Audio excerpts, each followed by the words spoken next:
Start the landing.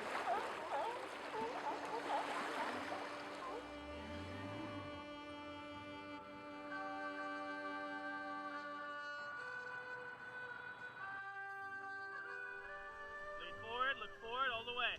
Perfect. Welcome aboard the Palm Springs Aerial Tramway. We are actually the last bookstore in Beverly Hills.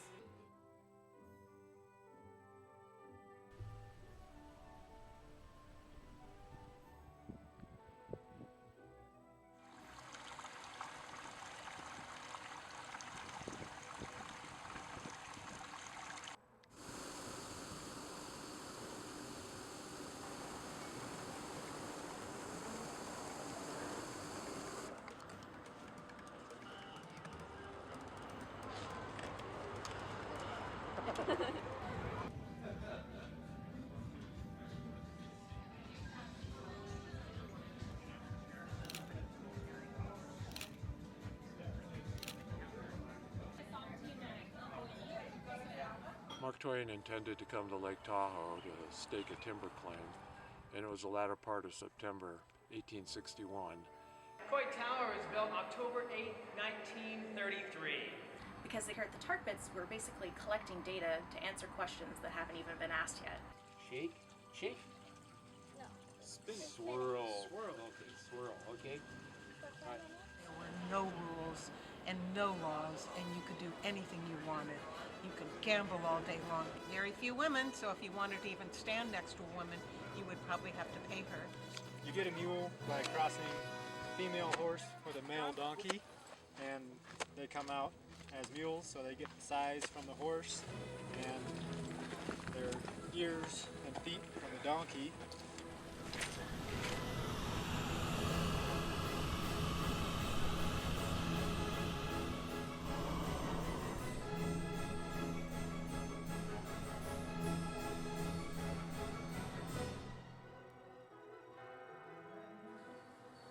She's 22 years old. They don't really. And then again, their arms forward.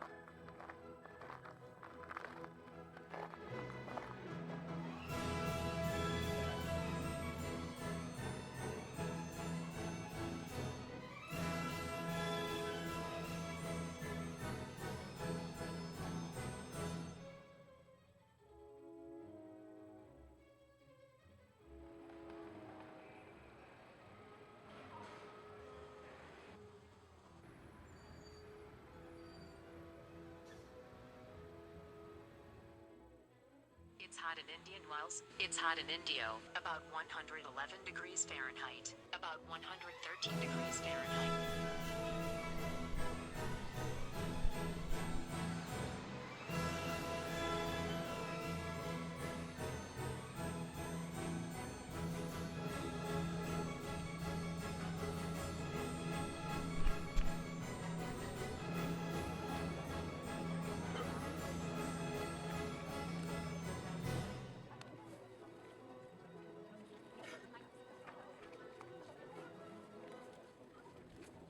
I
evening, everybody. I'm Christopher Reynolds, travel writer at the Los Angeles Times. Welcome to We Can Teach You That. This is a new virtual series hosted by the Los Angeles Times. We are excited to offer practical skills classes taught by Times writers, editors, photographers, and other experts. The idea is that readers can explore new subjects and longtime interests from the comfort of their homes with Times experts as their guides. I have been working for the Times since 1990, writing about travel, the outdoors, the arts, and culture, mostly travel. In the last 5 years, I have kayaked in Canada. There it is. I have surfed in San Diego, which you saw earlier during the video.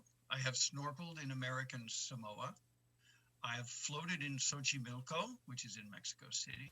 There it is. I have climbed the hills of Dingle and swallowed twitching seafood in Seoul and been to Death Valley. I've been a lot of places on behalf of the paper. Also found my family in the records at Ellis Island, which was fun. The idea behind all of these trips is to help Times readers travel better through my trial and error. But of course, the job is different lately. Tonight, I'm going to talk about how to travel safely during the COVID era.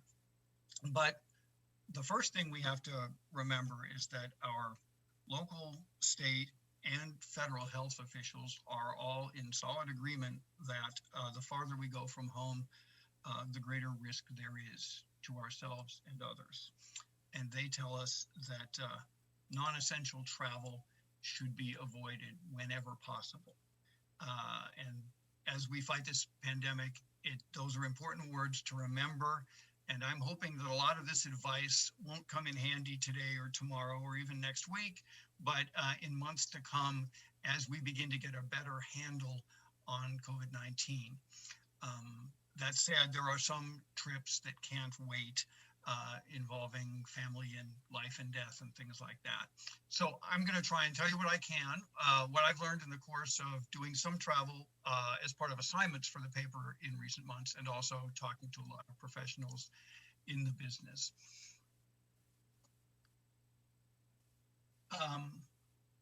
You may well need to book a flight or take a road trip, and you need to minimize your risk whenever you can.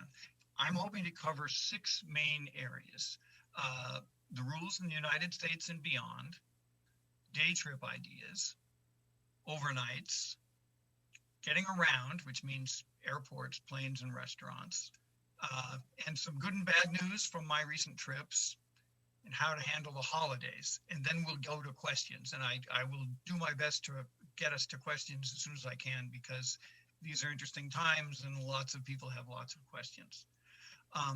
In fact, I'm going to start us with a few questions, because I think we have a way to poll the folks who are listening to this now. So let's see if we can get a question up there. Here we go. Where have you been since March 15th? Have you stuck within 20 miles of home? Have you been strictly on day trips, which take you beyond 20 miles? Have you been on at least one overnight with family? Have you been on at least one road trip in which you spend a night away? Have you been on at least one plane trip? Curious to see how that works out, and with any luck, we'll get to visit the results of that before this is over. Part 1, the rules. The first part of this, you know very well. Cover your face, right? Whenever you're indoors, and preferably whenever you're outdoors too. Somebody said 80% of success in life is just showing up. I think a lot of epidemiologists these days would say that 80% of fighting COVID is getting the mask on and getting your mouth and your nose covered. It's just like the first requisite thing that we need to do. Keeping a distance, that 6-foot gap between you and the next person. And when you're in line at the restaurant or at the market or at an airport, it's easy to slip back into that old herd behavior and end up closer. So it takes some alertness to avoid that. And at the airport, you'll see they put spots on the floor, and a lot of hotels have spots on the floor of their elevators. But it's best if we can remember ourselves. Wash your hands, carry sanitizer and wipes. Face shields are an interesting thing. When you go to the airport, if you go to the airport, you will see more of them. I have not worn one more than once or twice, but then I'm a person who wears glasses. I think people who don't wear glasses feel like face shields may protect a larger portion of their face from droplets. There are researchers trying to figure out, because there is some thinking that wearing glasses protects you a little bit from droplets, but I don't think the jury's come back on that yet. Another general rule is outdoors beats indoors, right? If you have a choice between an indoor table and an outdoor table, take that outdoor one, even if it's a little bit chilly. There has been a study in Japan. It was a small group of people, and I'm not sure it's been peer reviewed, but they found that outdoors on the whole was 19 times safer than indoors.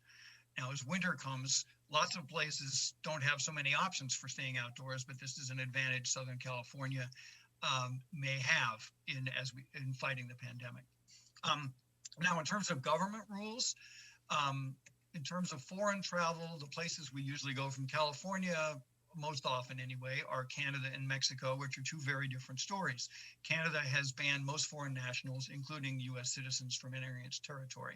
There are a few exceptions, but basically Canada is a no-go for us. Mexico is more complicated. The Department of Homeland Security, in bold print, reminds us that the land border between us and Mexico is closed to non-essential travel. And Mexico says the same thing on its side. But there is an exception for plane travel, which means that it's perfectly acceptable in the eyes of Mexican and U.S. authorities to go to Los Cabos on vacation. This perplexes many people, but it is true. And the hoteliers of Los Cabos would love to have you, and so would the people who run flights down there. It doesn't mean you should go, but it is permissible. Now, once you get beyond North America, the options get slimmer. There are dozens of countries in Europe and Asia that just say no to Americans, and that's that. There are scattered countries that don't have such stringent requirements, and so a place like Albania or Serbia, you may be able to go. There are countries in the Western Hemisphere who have put in place remarkably sophisticated systems for vetting who they'll let in and who they won't. Costa Rica and Aruba have different policies in place depending on which state in the U.S. you come from. So if your state has high numbers, forget about Costa Rica. If your state has low numbers, maybe you're okay for Costa Rica. One other thing about Europe, as the months go forward and hopefully things ease, is that you'll hear the phrase Schengen countries. That's the term for the 26 European nations that are acting collectively on a lot of these border crossing issues. So when they change their policies and start letting Americans in, and they review all the numbers every 2 weeks, when they start letting Americans in, it will really be a turning of a page in this thing. Now, for other U.S. states, that can vary a lot. The states that touch California, Arizona, Nevada, Oregon, Washington, you can go to any of those without any particular requirements, apart from being healthy, which is a prerequisite to, a prerequisite for all of this stuff. If you're going to Maine, you have to quarantine for 14 days. If you're going to Hawaii, which I just recently did for the paper, you need to be able to show a negative COVID test taken within 3 days before your departure for Hawaii. Now, different islands within the archipelago of Hawaii are taking different stances on the question of whether you should take another test once you get there. But if you're going to Oahu, or if you're flying straight to Maui, you're good on the one test on the front end. Now, for the moment, Californians can visit New York because our rate has been low enough to qualify us for entry, because New York is one of those states that looks at every state's numbers. About 40 states, folks cannot get into New York without a quarantine right now. Washington, D.C., Connecticut, Massachusetts, New Jersey, and Illinois all look at state-by-state lists as they're deciding who they want to let in. Now, I want to thank everybody who has responded to that first poll that we put up there, and I'm hoping that we'll have results for you pretty soon on that. Oh, here they are. Where have you been since March 15th? Wow, 41% have stuck within 20 miles of home. That's what the state health department wants you to be doing, and what your county health officer wants you to be doing too. 17% have taken only day trips beyond 20 miles, but returning home. 10% have been on at least one overnight with family. 14% have been on at least one road trip. And 17% have been on at least one plane trip. That last number surprises me a little bit. That's a little higher than I expected. The others, a little bit less surprising to me, but we're all finding our way. Thanks very much for that, and hopefully we'll have some more interesting poll results to go through as we move forward. Part 2, speaking of day trips, is just some ideas for day trips for those who are not ready to spend a night, but who want to remind themselves the richness of possibilities in Southern California. La Jolla is always near the top of my list. I lived there for a little while in the 1980s. I'd like to get back there. You can go to La Jolla Shores, where you can walk on the beach or rent a kayak. A lot of people do swimming there. You can go to La Jolla Cove, where the sea lions hang out. You can stand on top of the rocks and look down at the people in the kayaks, or you can shop in the ritzy village there of La Jolla. But my favorite place in La Jolla is on top of the cliffs at Torrey Pines at the glider port by UC San Diego. You stand there, you can get a sandwich there, and you're on top of about a 200, 300-foot cliff, and you can see people run and jump off the cliff, paragliders that is, and catch an updraft and gradually drift down over some of the most beautiful real estate in California. So I'm always in favor of the glider port by UCSD La Jolla. Laguna Beach is another great place. You can do window shopping at the galleries. You can look at one of my favorite lifeguard towers in Southern California, that blue and white one right there in the middle of the main beach. For a beach to actually go to, I actually like Treasure Island Beach, which is right near the Montage Resort. There it is there in that image. There's a little parking lot just south of the Montage Resort that's actually open to the public. If you get there early enough, you can park there and go down the little cliffside path and be in a terrific beach. South Bay and Palos Verdes Peninsula, we're staying on the coast, kind of gradually moving north. Some great options there. The Terranea Resort has Nelson's, which is a patio restaurant with a great big patio that looks out over the water. Anybody who's old enough to remember Sea Hunt, starring Lloyd Bridges, his character, the scuba diver who somehow solved crimes and did all that stuff, his character's name was Mike Nelson, and that's why they call that place Nelson's. The piers at Redondo, Hermosa, and Manhattan beaches are all great places to go, each different in its own way. And there's the bike path, which connects those three beach cities all the way north up to Pacific Palisades. If you're going to do that, I would say get there early on a weekday, especially early if you're doing it on a weekend, because a lot of people like that path. Malibu, again, there's beach, there's pier, and there's a place called Paradise Cove. And as long as we're talking about old TV shows, if you remember the Rockford Files, Jim Rockford's trailer was there at Paradise Cove, and there's a nice little pier and a restaurant, and it's a great place for out-of-towners who want a quintessential kind of Malibu view. Other things you can do, less beachy, you can do a driving tour of Wilshire, which is something that tells you an awful lot about the history of Los Angeles. Even if you only do about 5 miles west from MacArthur Park, you end up near LACMA. You pass a number of iconic locations, and we've done stories about that, and we'll try and get you a link that will show you some of the highlights of that drive. Or you could wander around Craftsman, Pasadena, Bungalow Heaven, and also some of the larger individual homes. A great period in architecture and design that is captured just by driving around that community. Now, I think we can ask another poll question now. And the question is, what worries you most about traveling now? Is it airplane air? Is it hotel impurity? That'd be a good name for a hotel in Las Vegas, don't you think?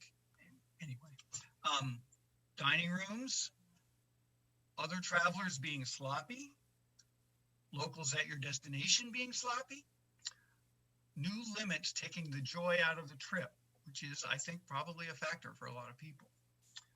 I'm very curious to hear which one of those bugs you the most or worries you the most about traveling now. And while you're thinking about it, I'm going to talk a little bit about overnights and navigating hotels and rental houses. A lot of people immediately assume that rental houses will be less risky than hotels. Maybe. I'm not 100% sure. With rental houses, you and your people are the only ones around in many cases, and that's a win, clearly. But hotels have uniform cleaning standards and more resources and possibly more accountability than most rental house operators. If you've ever stood in a Hyatt or a Marriott hotel and thought, this place is really dull, it looks like it was designed by people trying to avoid lawsuits. Well, there are times in life when it's pretty good to be in a place that was designed by somebody worrying about liability. Usually when I'm traveling, I look for places that are alternatives to those chains, but I see some merit in those chains right now. Hotel lobbies are interesting, lonely places these days.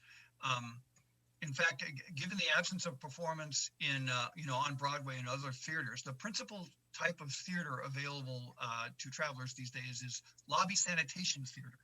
Every half hour, an hour at really fancy hotels, you'll see the staff come in and spray and wipe everything in sight as a way of calming guests and making them feel as if everything is as it should be.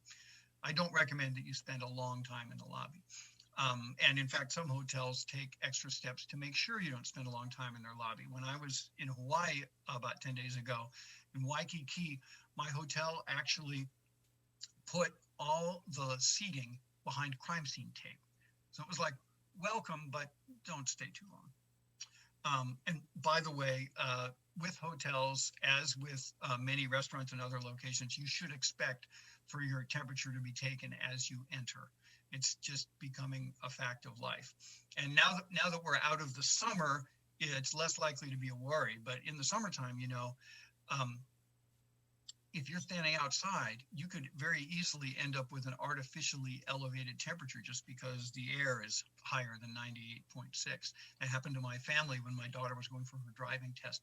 My wife ended up scoring 100 degrees in temperature just because it was 102 in Gardena that day. Anyway, wherever you stay, you want a room with windows that open, preferably a patio or a balcony.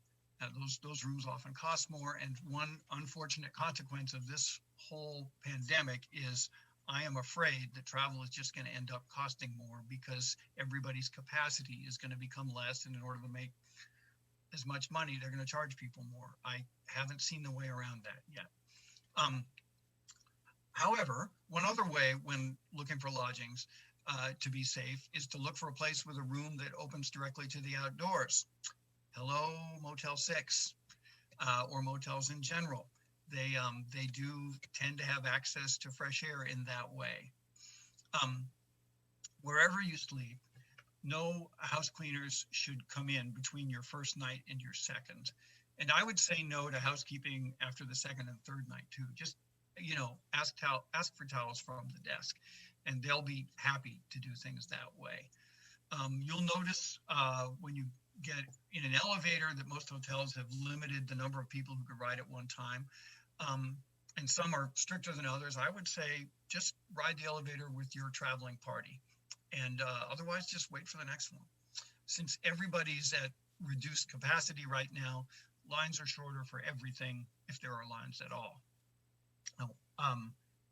One other thing I will mention on this, it isn't as much about safety. Well, it is a bit about safety and decency, which is maid tips. Lots of maids have lost their jobs, but the housekeeping staff who are still working need tipping just as much as they did before. And right now, the only way I know to tip a maid is to leave a crumpled dollar bill or $5 bill or $10 bill on the counter, which doesn't seem like the best way to be paying anyone for anything during the pandemic. I'm hoping hotels will come up with a trustworthy way for us to tip maids without having to hand anybody cash. I know hotels are thinking about this stuff though, because they are increasingly offering touchless transactions. And if you're not tech inclined, this means you may need to improve your cell phone skills. Before long, you will be using your you'll be using your phone as a room key. Now, I am wondering if we might get a shot at some results from our second poll question. There they are. What worries you most about traveling now? Airplane air gets 21%, hotel impurity 7%, dining room 7%, other travelers being sloppy gets 31%, locals at your destination being sloppy gets 14%, new limits taking the joy out of the trip gets 21%. That's fascinating. I mean, I'm going to think for a while about those results, because that may help us frame stories in the future. It's really interesting. We travel in order to relax, right? One of the reasons we travel, but if you relax too much in the wrong way, then suddenly people are at risk. All right, we're on to part 4, getting around airports, planes, and restaurants. And please forgive me if I go a little bit quickly through these, but I want to be sure that there's time for your questions. Getting to the airport, if you can get family to drop you off, or you can pay extra to park near the terminal, then you can avoid riding a shuttle bus or a ride share to get to the airport. Making a simpler chain of transportation events before you get on that plane is going to help a lot. Obviously, if you can drive somewhere in your own car, that's safest of all. If you are renting a car at an airport, you're going to probably find yourself on a shuttle bus. And some of them have seats taped off and warning signs about distancing. But if there's a crowd waiting for that first bus, wait till the second one. It used to be travel was a matter of trade-offs between time and money. I think now it's a three-way situation where you're choosing among time, space, and money. And if you're ready to compromise on time, you can get yourself more space. If you do ride a shuttle bus, sanitize right after you get off. You might, in fact, I'd sanitize after getting on and then again after getting off. Arrive early at the airport because you want to avoid congestion at the check-in and you want to avoid congestion at TSA. TSA is an interesting experience these days. I've gone through 4 times since the pandemic. Feel free to go nuts on hand sanitizer. That limit of theirs, the 3.4 ounce limit on liquids that you can bring aboard, they've dropped that for the moment. So you can bring up to 12 ounces of hand sanitizer. So go nuts. As you're putting your stuff on the conveyor belt to go through, know that TSA isn't supposed to touch your stuff. So the agents may be giving you more orders than you're used to. And I know it's not everybody's favorite thing to get orders from TSA staff, but they are frontline workers. They are in a difficult spot. Hundreds of them have gotten sick. And I believe the last time I looked, 8 TSA agents had died of COVID. So there's good reason for them to want to be conservative about where they put their hands. And there's good reason for you to keep your distance as you're passing through. Just before the x-ray machine, an agent will ask you to lower your face mask just for a second to confirm your ID. That's the only time someone will ask that, and you put it back up again, and on you go. After TSA, right away, sanitize. No matter how many precautions people take, there's no telling what's on those trays and conveyor belts, right? As you get through TSA, do not expect all shops and restaurants to be open. I can tell you that at LAX, and especially in Honolulu, for sure, I saw more closed than open. In LAX, I had planned on using an ATM before I flew, but the ATM was closed. Those things are a little bit less reliable than they used to be. Do not expect seating to be any easier when you get to your terminal, because distancing, right? There's in the beginning, there's never any time, there's never enough space for everybody to sit. And now, since everybody's spreading out a little bit more, there's a good chance you'll be standing. Okay, on the plane, some carriers have been promising empty middle seats. Alaska, Delta, Hawaiian, and Southwest have all been doing that. Southwest is going to stop that on December 1st. Hawaiian is going to stop it on the 15th. Alaska and Delta are going to stop it on January 6th. As flight loads increase, we're just going to see that everywhere. And, you know, day by day, there's a website where you can go and see how many people went through TSA nationwide every day. And on weekends now, that number is up near 1 million and climbing. Americans are traveling more. Some carriers, including Hawaiian Airlines, have started boarding their planes from back to front, which is much more logical than putting first-class people on the plane first and then sending everybody else past them on the way back. There was never much sense to that. So I'm hoping that practice continues going forward. A lot of carriers are boarding passengers 6 rows at a time, which cuts down on the number of people in the jetway between the gate and the plane. That's a good thing. More than ever, fitting your stuff into a carry-on is a great strategy. It means that you won't have to wait around the baggage carousel, which is indoors, unless perhaps you're flying to Burbank. Just about any move that reduces your time indoors is a winning move. And as long as middle seats are empty and passenger loads are low enough for that, that means there's going to be more room for your carry-on bags on board as well. Once you get to your seat on the plane, even though the airline crew has probably already done it, you will feel better if on arrival you wipe down your armrests and seat and tray table, the seat back in front of you. Do not expect a great deal in the way of food service. It'll probably be something prepackaged and pre-wrapped. I ended up bringing a prepackaged sandwich on board, and just because you end up thinking so much about being in that enclosed space while you're traveling, I actually put my mask back on between bites. Maybe that was a little bit nutty. I don't know. The airlines will tell you that they have very powerful air filtration systems on those planes, and that the air gets switched out at a rapid rate. And nonpartisan scientists have confirmed that. The greater threat in the way of droplets and such is the people sitting around you in your immediate vicinity and not the overall air in the cabin. And along those lines, forget about getting to know your seatmate. They do not want to talk to you. We all have a lot to complain about and commiserate about, but nobody's in the mood to chat these days.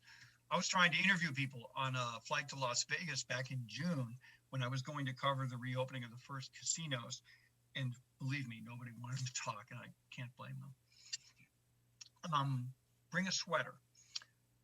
Even if the cabin doesn't get cool, you may wind up with a row to yourself. And if you do, you might want to lie down, and you could use 73 wipes, or you can put a sweater down. Because once you get home, you're going to throw all your clothes straight into the washing machine anyway. Last thing about flying, no matter how elaborate or awkward your in-flight accessories and posture look, no one will care.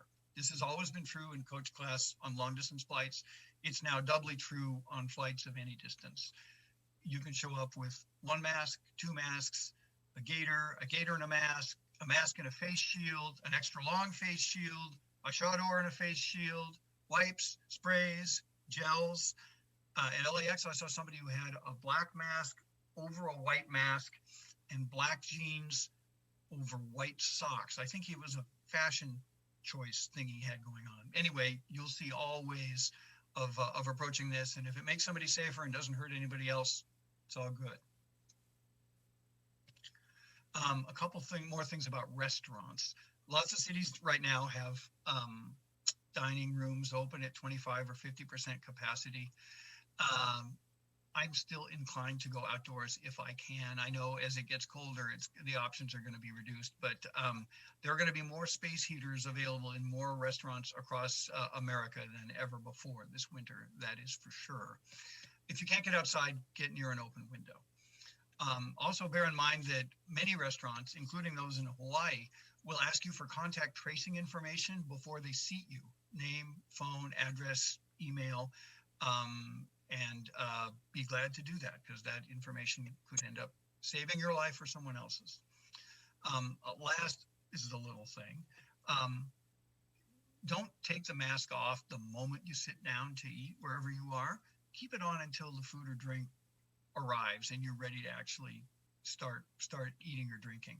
And at the end of the meal, when everybody is a little bit lazy and less rigorous, go ahead and put that mask back on. Don't sit there and enjoy the moment for half an hour without the mask on, because really it's a numbers game. And the greater percentage of the time you have that mask in place, the better off everybody is. All right, let's ask another poll question.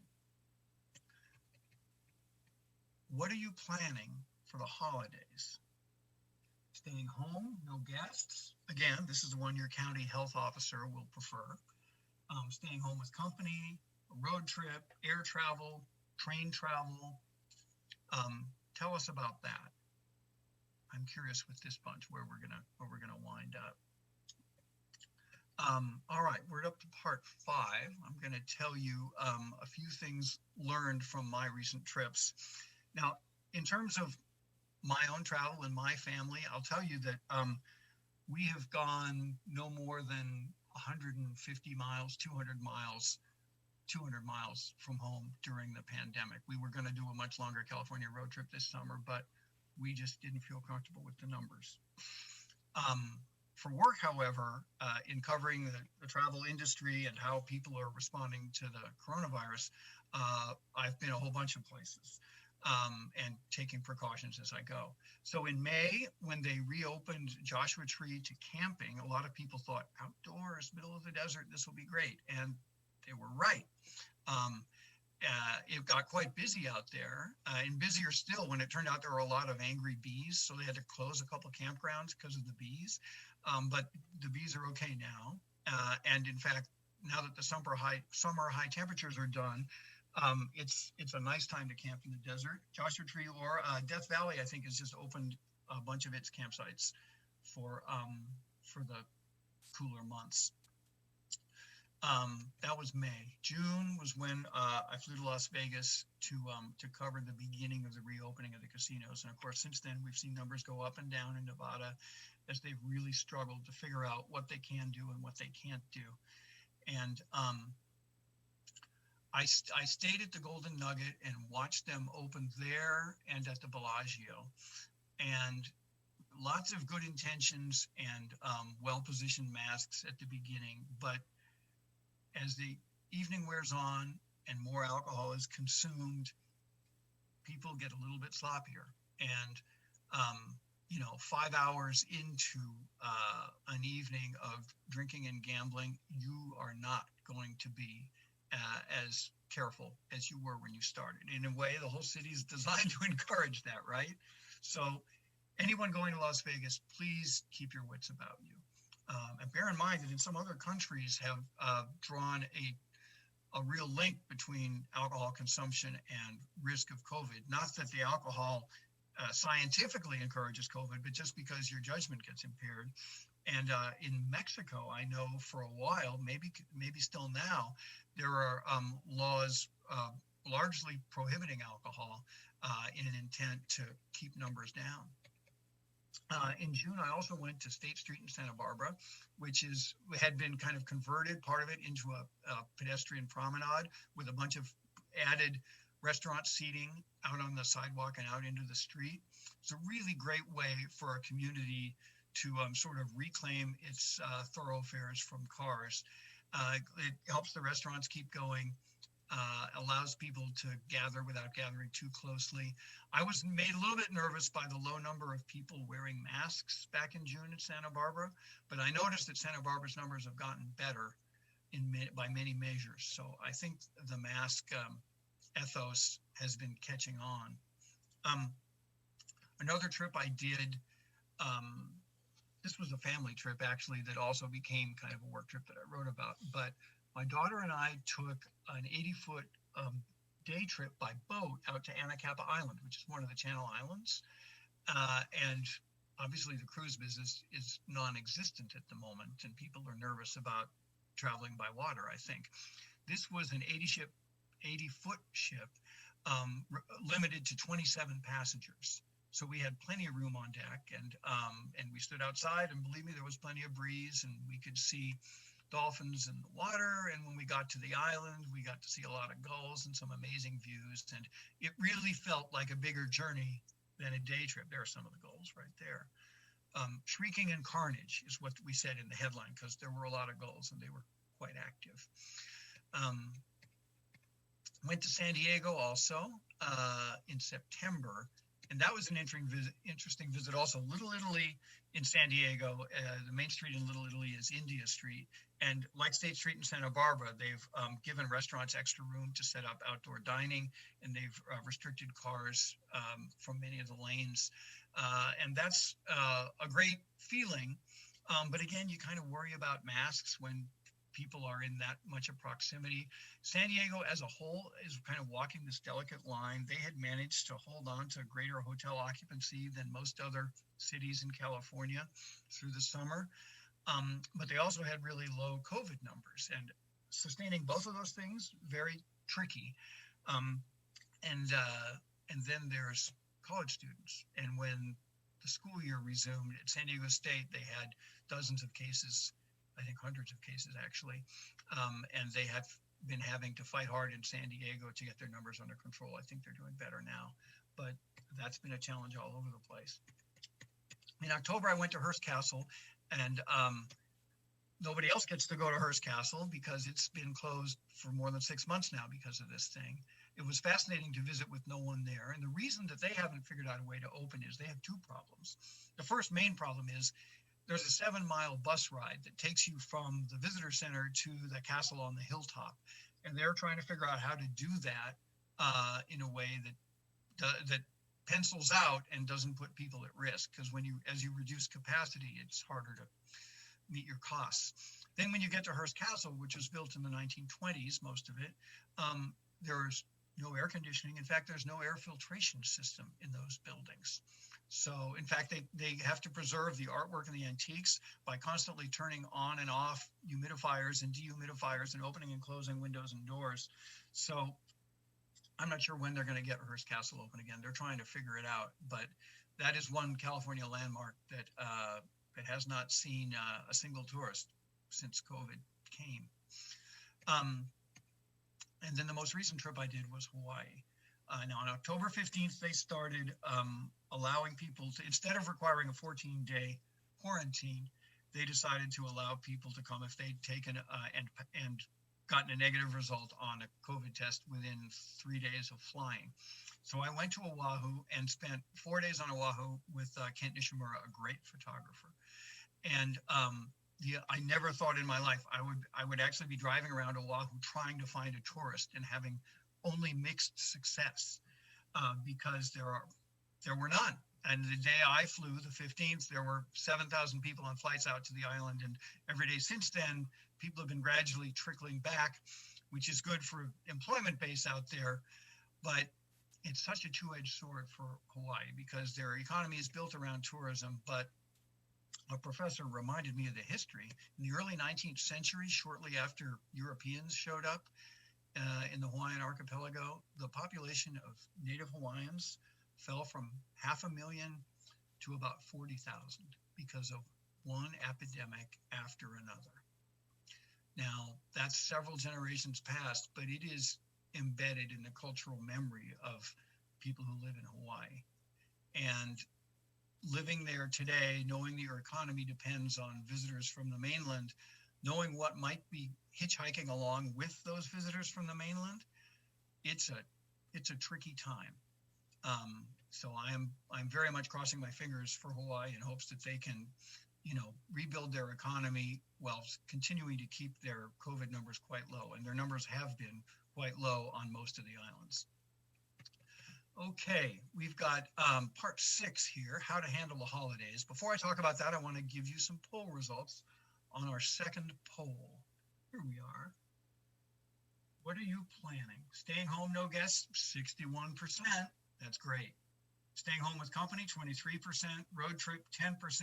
Air travel, 6%. Train travel, 0%. Yeah, yeah. Well, this is the way this year is going to go, really, and it's quite interesting to see. And those of you doing road trips, it's probably road trips to family. I'm guessing in many cases, it is the safest way to go a longer distance. I think everyone's pretty much in agreement on that. If you're going to visit family or family's coming to visit you, I'm just going to throw a bunch of questions at you, and then you can ask me questions. The questions I'm going to throw at you, the first few of them were actually generated by the Centers for Disease Control. I've translated them into plainer English, and then I'm going to follow them up with some questions of mine to just kind of, as you consider your answers, I don't know, make a matrix, just think about your family, risks and benefits. How bad is the infection rate where you're going? How does that compare with where you are now? Look at the trends for the last 7 to 14 days. Don't look at the total number of cases over the course of the year, because that doesn't tell you nearly as much as the last week or two. Will the gathering be all indoors? Indoors, as we talked about, is riskier than outdoors. Indoors with poor circulation is worst of all. We're very lucky in Southern California that we can avoid that in many cases. How long will this gathering last? Now, you may be asking yourself that question every year, depending on how your family holiday scenarios work out, but it means more this time. The longer they get together, the greater the risk. How many people at the gathering? Obviously, the fewer people, the safer the event. And bear in mind that lots of jurisdictions actually have limits of how many people can gather in public. In Hawaii, the limit was 5. Elsewhere, the limit is 10. Where are the other people coming from? The more geographically scattered you are, the higher the risk. How do people usually behave at this thing? And how much difference do you expect this year? These are tricky questions, right? But the less people tend to wash their hands or wear masks or keep distance, the greater the risk. The more kissing and hugging, the more hollering about politics, the worse for everyone on a variety of levels. All right, so here's a couple questions I will throw into the mix for you to think about. How necessary does the trip feel to you and your relatives? How old is everyone involved and how healthy? Are you sure everyone's expecting the same thing? Will the journey require a negative COVID test beforehand? Even if health officials don't require it, will a negative test make you or your hosts feel better? And if you're the host, you want to ask your relatives to take a COVID test first.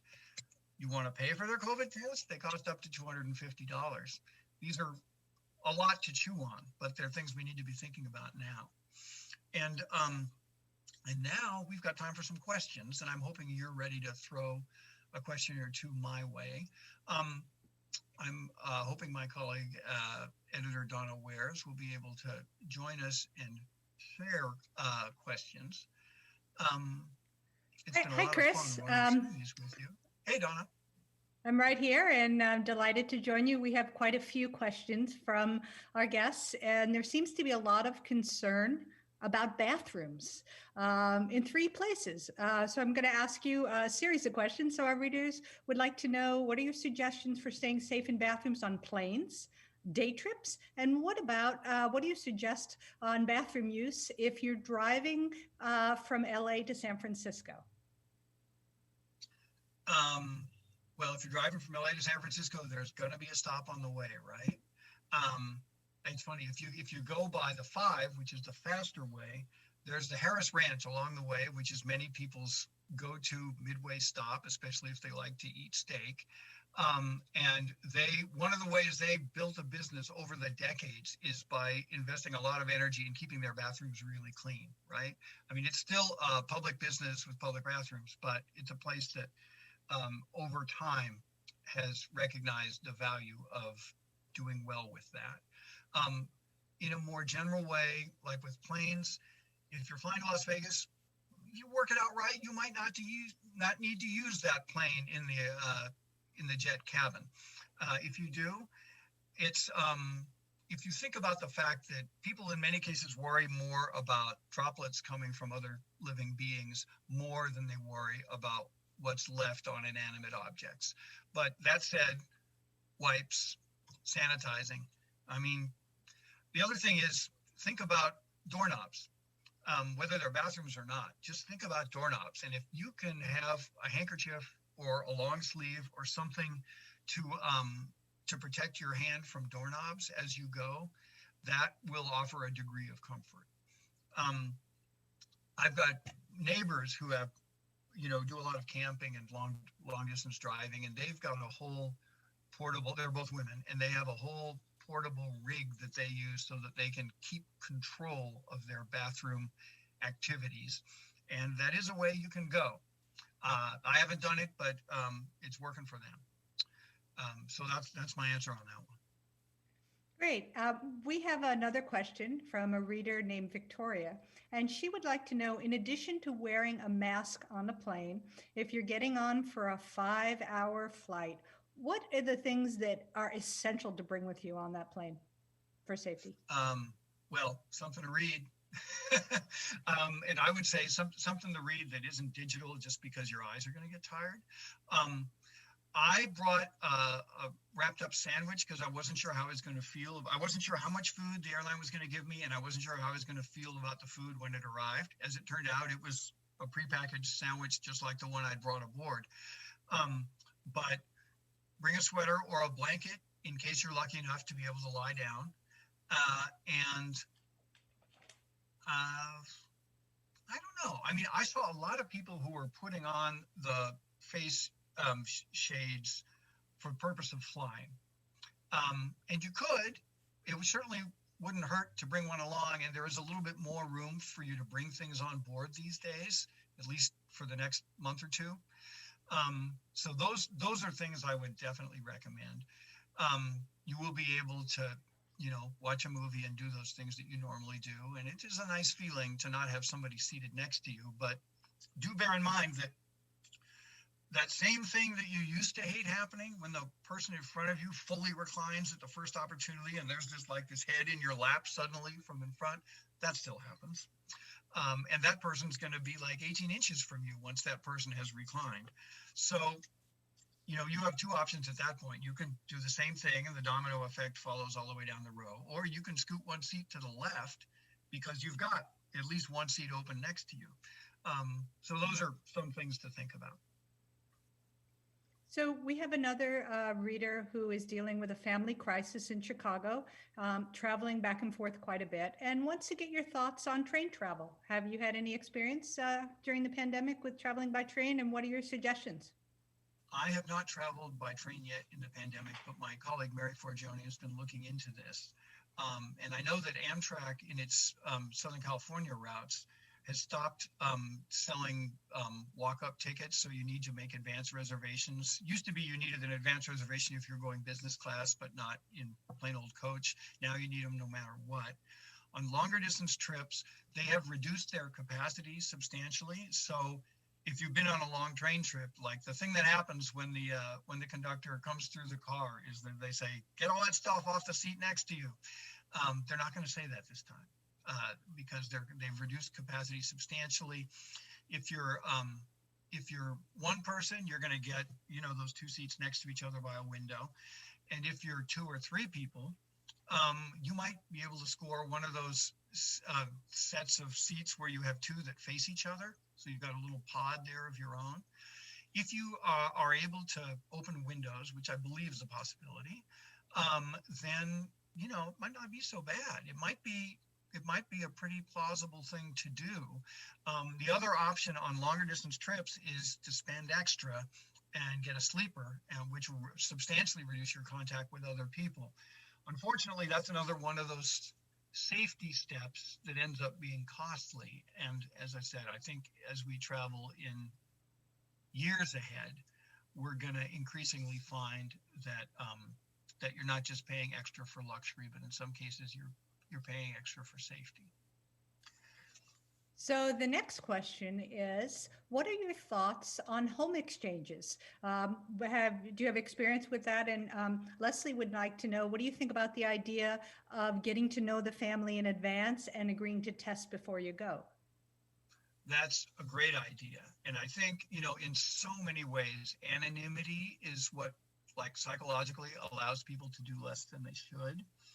And that sense of accountability that comes with having, like, looked at the face and talked directly to the person you're home exchanging with, I think there's a lot of merit in that. I would choose that over my blind trust for, the hygiene procedures of Hyatt and Marriott.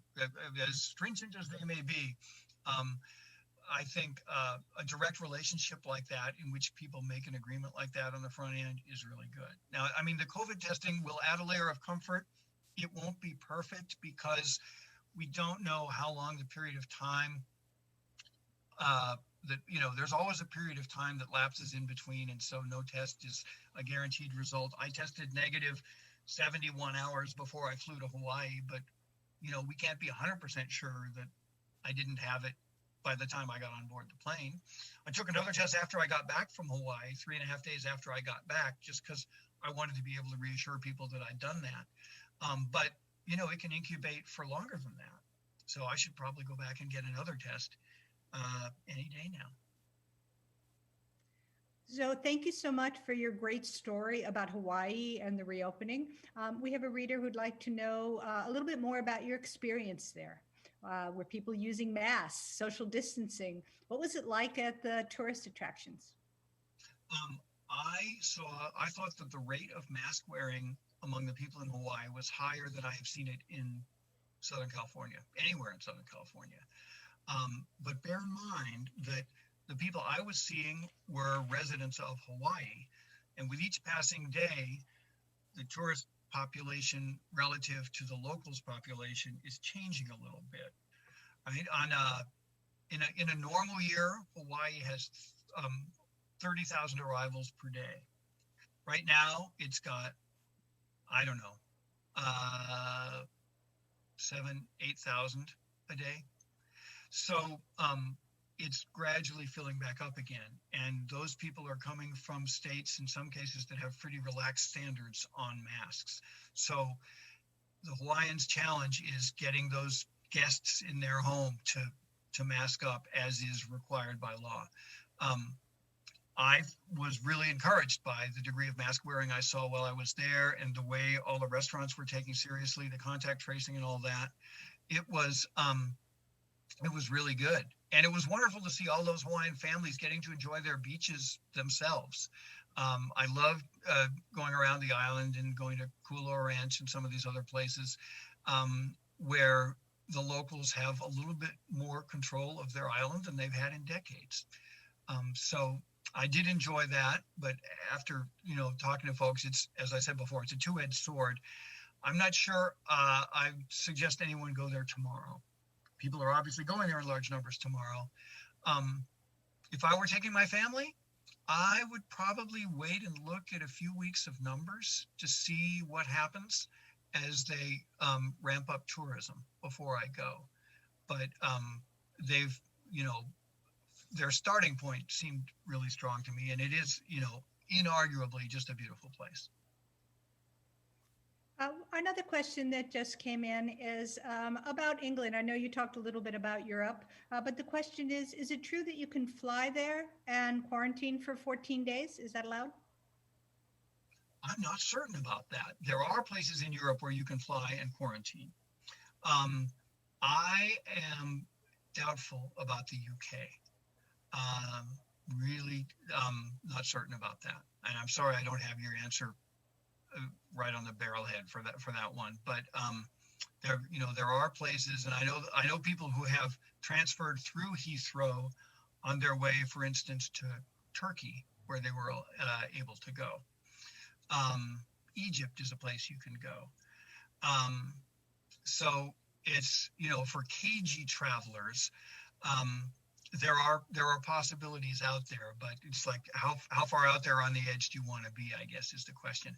I would check with our U.S. State Department website, and check also with the United Kingdom's COVID site. And I'm going to send you guys a list of contacts that includes the State Department site. Thank you. That's really helpful. And that handout is great because it has so many resources, and it also includes some of Chris's recent stories that he's been writing. I know someone was asking about that. So we'll be sharing stories as well that you can read, and then some takeaways from tonight's discussion. So I'd like to ask you a final question. And what is your best suggestion? We have a lot of families who are bringing their college students home for the holidays. Anything special advice in that area? That's our final question. That's a great question. I know a lot of people are thinking about it. Match expectations. Just do your best to make sure that you and that college student are on the same page about who's going to do what and who is going to be expected to do what, because those expectations can be dramatically different, and family dynamics vary widely. So it's hard to be very prescriptive beyond that, but I think more transparency is better. And if it turns out, I don't know, not every family needs to have every member present for this holiday. I think there are plenty of families that might be healthier and happier with a little bit more space this holiday. I've loved all these questions. I'm kind of disappointed that nobody asked me about Mark Twain, though, because I acquired a Mark Twain finger puppet explicitly for this event. I was sure someone was going to ask me about Mark Twain, but here he is. And he's got something to say about travel, so I guess going to throw it out there. The only way to keep your health is to eat what you don't want, drink what you don't like, and do what you'd rather not. How's that for vacation advice? All right. Say goodnight, Mark. Thank you guys for joining me on this event. And as I mentioned, we'll be putting together a brief handout with sources on some of this information that we've shared, and that'll come to you via email. And I want to mention that you can find me on Twitter at MRCS Reynolds, Mr. CS Reynolds. And of course, I'm in the LA Times most Saturdays, which in the Saturday section, which is where our travel coverage lives these days. Thank you for joining this series. It's called We Can Teach You That. This is only the second course we've done, so we're eager for feedback. We'll be sending a survey. Sorry about that, survey.